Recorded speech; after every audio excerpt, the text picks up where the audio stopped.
முதலில் பரிமாற்ற வழக்கத்தை தெரிவித்துக் கொள்கிறேன்.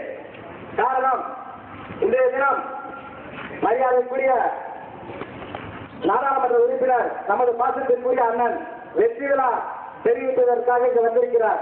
நீங்களாம் நினைக்கலாம் யார் லேட்டாக வந்திருக்கிறார் என்று. மாண்புமிகு தங்கத்தாரை புரட்சித் தலைவி அம்மா அவர்களை மீண்டும் அதிகாரியில் ஏற்றிவிட்டு நான் இந்த ஊருக்கு நன்றி சொல்ல வருவேன் என்று என்னிடம் கூறினார்.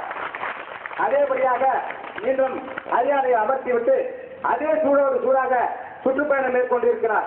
எங்களை எல்லாம் வழிநடத்தி சென்றிருக்கின்ற அரசியல் ஆசான் மரியாதைக்குரிய பண்பாளர் அண்ணன் டி கே வைரமுத்து அவர்கள் கோவலூர் ஊராட்சிக்கு நான் தலைவராக பொறுப்பேற்றிருக்கின்ற காரணத்தில் இன்று வரை என்ன கேட்டாலும் இல்லை என்று சொல்லாமல் அனைத்தையும் எங்களுக்கு செய்து கொண்டிருக்கிறார்.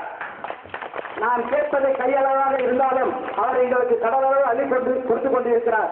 இருந்தாலும் அண்ணன் செய்கிறார் என்பதற்காக பெரியவர்களிடம் கேட்காமல் இருக்கக்கூடாது.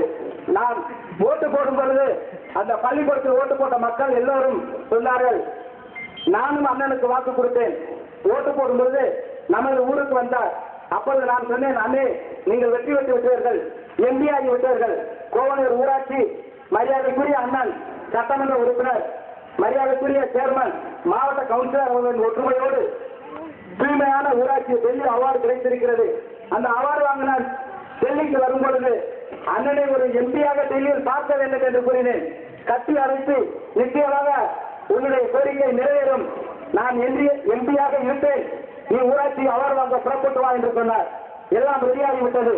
அந்த பள்ளிக்கூடத்திற்கு என்னுடைய வாக்கும் பலித்து விட்டது. எங்களுடைய மக்கள் அனைத்து வேட்பாளர்களையும் டெபாசிட் இறக்க வைத்து அண்ணன் அவர்களுக்கு வெற்றி பத்திரம் தூக்கியது இந்த கோவலூர் ஊராட்சி என்பதை இந்த நேரத்திலே எங்கள் மக்களின் சார்பாக உங்களுக்கு தெரிவித்துக் கொள்கின்றேன். ஒன்றே ஒன்று மற்றும் கூறிக்கொள்ள ஆசைப்படுகிறேன். எங்களுக்கு சேர்மன் ஏற்கனவே சொல்லிட்டாரு, ரொம்ப டிமாண்ட் வைக்க வேண்டாம். அந்த என்ன 5 வருஷம் இருப்பாங்க, நாங்கள் இருக்கோம் கலக்குவோம் அப்படின்னு சொல்லி எங்கள் பள்ளிக்கூடத்துக்கு சுற்றுச்சுவர் அமைப்பதற்கு நீங்கள் படித்தவர், பண்பாளர் சட்டத்தில் இருக்கிறீர்கள். நீங்கள் படித்தவர்கள் தான் இந்த சுற்றுச்சூழல் பள்ளிக்கூடத்துக்கு அமைத்து தர வேண்டும்.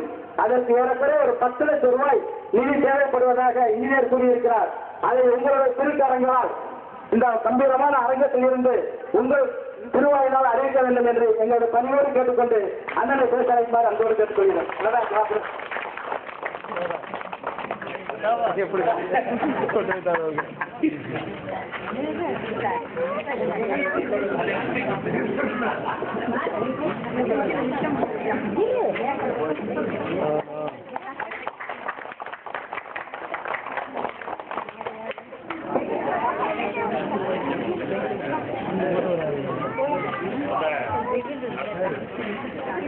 சேர்மனும் வைஸ் சேர்மன் 2 பேரும் வாங்க. சேர்மன் வைஸ் சேர்மன் வாங்க. வந்துட்டியே கண்ணால பார்த்துட்டோம்ல.